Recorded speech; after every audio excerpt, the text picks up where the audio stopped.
عورت نے کہا ہاں ایسے کیسے، اتنا بڑا باغیچہ ایک درخت کے بدلے میں؟ کہا وہ تو بظاہر ایک درخت ہے لیکن اصل قیمت تو رسول اللہ کی زبان ہے۔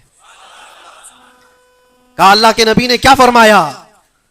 کہا کہ ایک درخت جو اس یہودی کا خرید کر کے ایک صحابی کو دے دے، میں اسے جنت کا باغیچہ دے دوں۔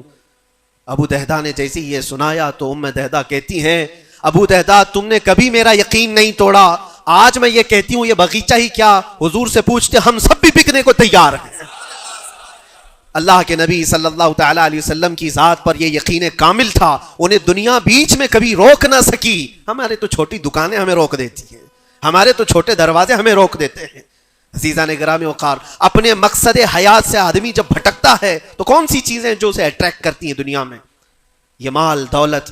مجھے وہ بات یاد آتی ہے صدیق اکبر رضی اللہ تعالیٰ عنہ حضور پاک صلی اللہ علیہ وسلم کے ساتھ بیٹھے ہیں، حضور پاک صلی اللہ تعالیٰ علیہ وسلم کے ہاتھ میں ایک پیالہ ہے جس میں شہد ہے، آپ اس کو نوش فرمانا چاہتے ہیں، منہ کے قریب لے گئے، اچانک آپ نے واپس رکھ دیا اور کسی چیز کو دھکا دے کر کے ہٹانے لگے جیسے کوئی مکھیوں کو بھگاتا ہے، جبکہ نبی پاک صلی اللہ علیہ وسلم کے جسم کے قریب کبھی کوئی مکھی نہیں آتی، لیکن اندیکھی چیز کو آپ ہٹا رہے تھے۔ پھر تھوڑی دیر کے بعد پیالے کو اٹھایا، پھر تھوڑی دیر منہ کے قریب جاتے ہی واپس رکھ دیا، پھر کسی چیز کو دھکا دے کر نکال رہے تھے۔ تیسری مرتبہ پیالہ اٹھایا تو صحابہ نے دیکھا آپ کی آنکھوں سے آنسو روا ہیں، حضور پاک صلی اللہ تعالیٰ علیہ وسلم کے اشک بہ رہے ہیں۔ تو صحابہ نے پوچھا یہ کیا معاملہ ہے؟ حضور اکرم صلی اللہ تعالیٰ علیہ وسلم فرماتے ہیں پہلی بار جب میں نے شہد کا پیالہ اٹھایا تو دنیا میرے پاس سج سنور کر کے آئی، تیار ہو کر آئی، اور کہا اے اللہ کے نبی میرا حسن و جمال آپ قبول کر لیں، ہر طرح کے حسینائیں آپ کے قدموں میں لا کر رکھ دوں گی، ہر طرح کا حسن آپ کے قدموں میں لا کر رکھ دوں گی۔ حضور فرماتے ہیں میں نے دھکا دے کر دور کیا کہ مجھے تیرے حسن و جمال کی ضرورت نہیں، دنیا چلی گئی۔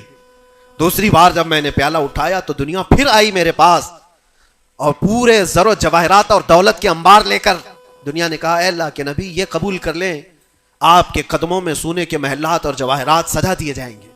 حضور پاک صلی اللہ علیہ وسلم فرماتے میں نے اس کو بھی دھکا دے کر دور کیا، نہ تیرے حسن و جمال کی طرف میں رغبت کروں گا، نہ تیرے دولت و مال کی طرف، مجھے اس کی بھی حاجت نہیں۔ تیسری بار بہت امپورٹنٹ چیز میں عرض کر رہا ہوں، جو کہنا چاہتا ہوں توجہ سے سنیں۔